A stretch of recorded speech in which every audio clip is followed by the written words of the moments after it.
All you need is love. Ba ba da da da. All you need is love. Well, here we are in February, the month of love, Valentine's Day. I want to ask a question though. We're told to love our neighbor, but what if our neighbor's kind of a jerk? Let's unpack that. All you need is love. Ba ba da da da. Keep shining, be a light. You were made to be a lighthouse, shine bright. Keep shining, be a light. Hello and welcome to Keep Shining for the month of February. My name is Stuart MacMillan, and I'm sure you know that. This is Keep Shining with Stuart MacMillan. I wanted to talk a little bit this month about love and service and gratitude. Of course, it's February, so Valentine's Day is coming soon, and we often think of love as kind of a feeling, like we feel like we're in love. And I over the years have been able to transform that from feeling to love is actually an action.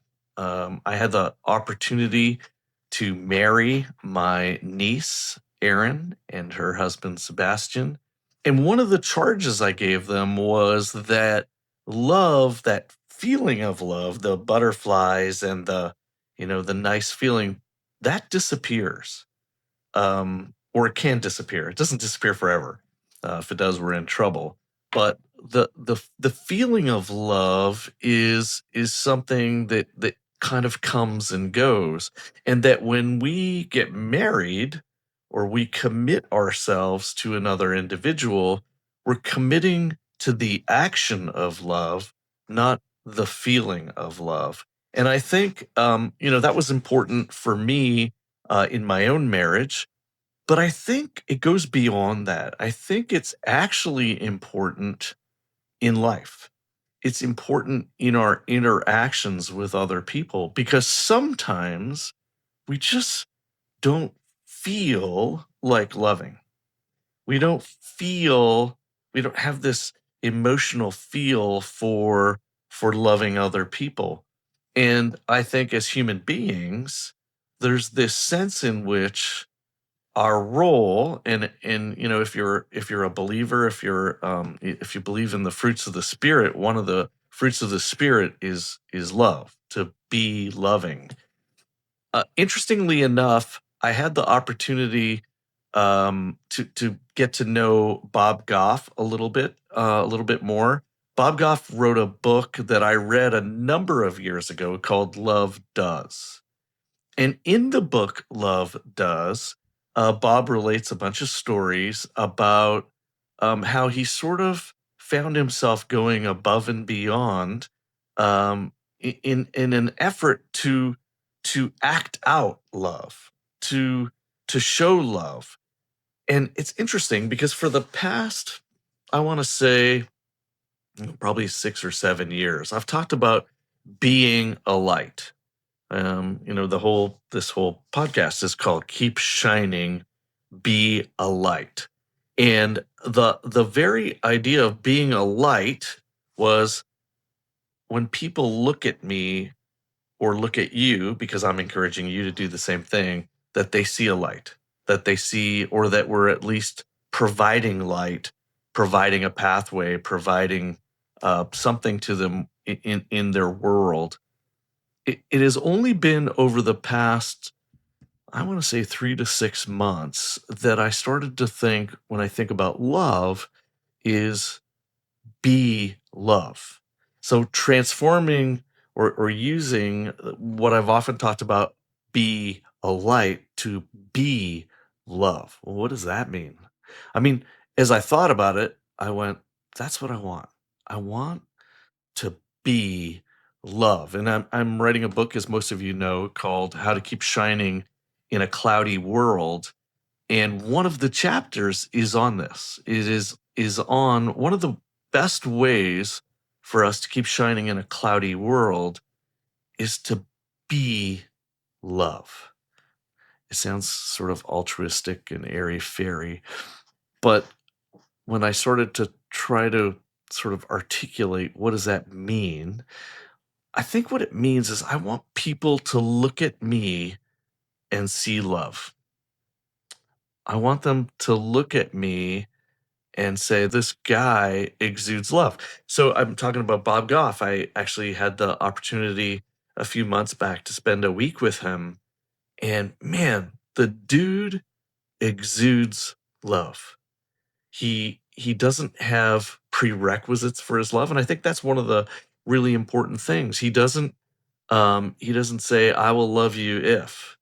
So when I transfer that to my own life, and as I encourage you to be love, being love means that you love people irrespective of their socioeconomic status, irrespective of their politics, irrespective of anything. There are no, if you're going to be love, there are no qualifiers. There are no qualifiers to who you love or how you love. You just be love. Now, one of the ways I think that that can manifest itself in your life as we think about love in this month of February is service. Um, Service and gratitude, candidly. Gratitude, the best way to show love is by serving others. And once again, by serving others, irrespective of who they are. So one of my pet peeves actually is is people who say love everybody, and some of them have little lawn signs that say love, you got to love everybody, but then inconsistently they will trash someone that they don't like, or personally attack someone's looks or their opinions or something like that. Those things, you can't be love. You can't, well, you can put up a lawn sign, I suppose. But it really is hypocritical to say I want to be love, and I think love is super important, and then I'm going to attack people that I don't necessarily agree with. I would say, if you want to be love, I would challenge you to say, "I love," and then put the name of someone. So if you're a Democrat, for example, say, "I love Donald Trump." It's pretty hard to do. Or if you're a Republican, say, "I love Nancy Pelosi." No, I don't have anything about either of those two people, but it's an example of it is easy to love people that you agree with. It's easy to love people. I was going to say it's easy to love people in your family, but that's actually not entirely true. It's easy to love some people in your family. It's easy to love people that you're like. It's easy to love people that you have something in common with. It's easy to love your friends. It's much more difficult, and the exercise of actually being love requires that you love your enemies. I mean, if you most of you know my faith. um in the Bible, Jesus said, love your enemies, because anybody can love their friends. The exercise, the stretching that we need to do as people is to go, if we're going to be love, we have to love irrespective of what we think of the person.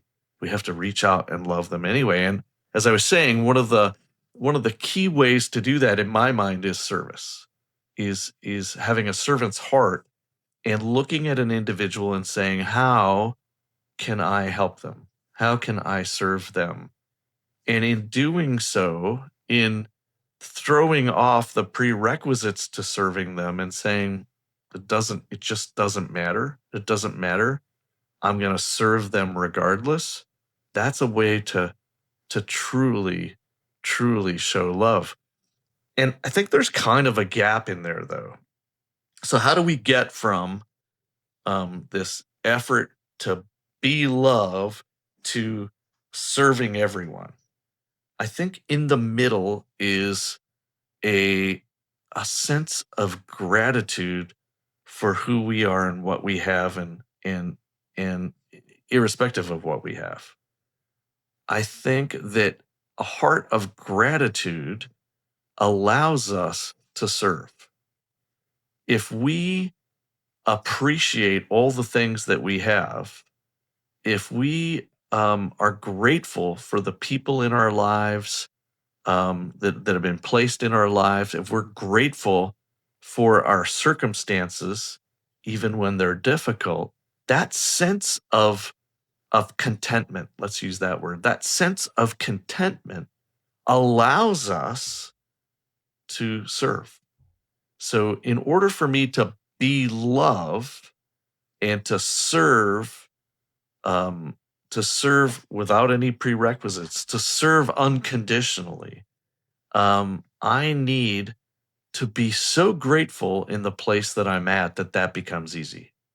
The other sort of added benefit, and although we don't love and serve for this reason, the very act of service and love for someone else invariably helps us forget about our own circumstances.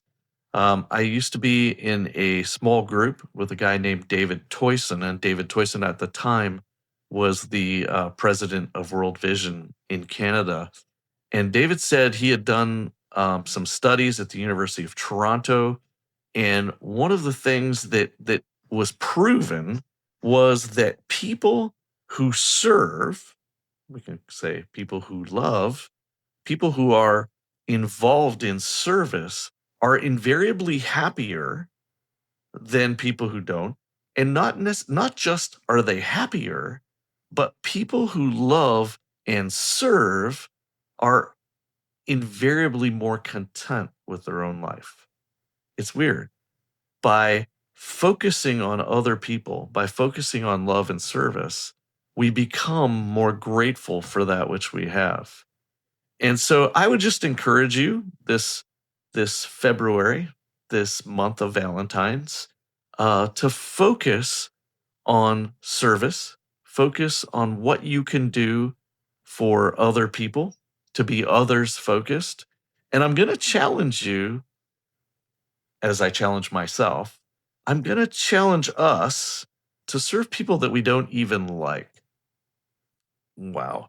We're going to spend February looking for opportunities for service for people that aren't like us, for people that maybe our immediate reaction is I was going to use the word disgust, but that may be a little strong. But our immediate reaction isn't, oh man, I gravitate to that person. Maybe we should be serving people that we have a repulsion to, the opposite of an attraction. That's a great exercise for the month of February, I think, for all of us. And in doing so, this act of love to act out love to our neighbor, to act out love to our enemy, to act out love to people that we don't necessarily have much in common with, will come back to a sense of gratitude in our own life. It'll make us feel better about who we are.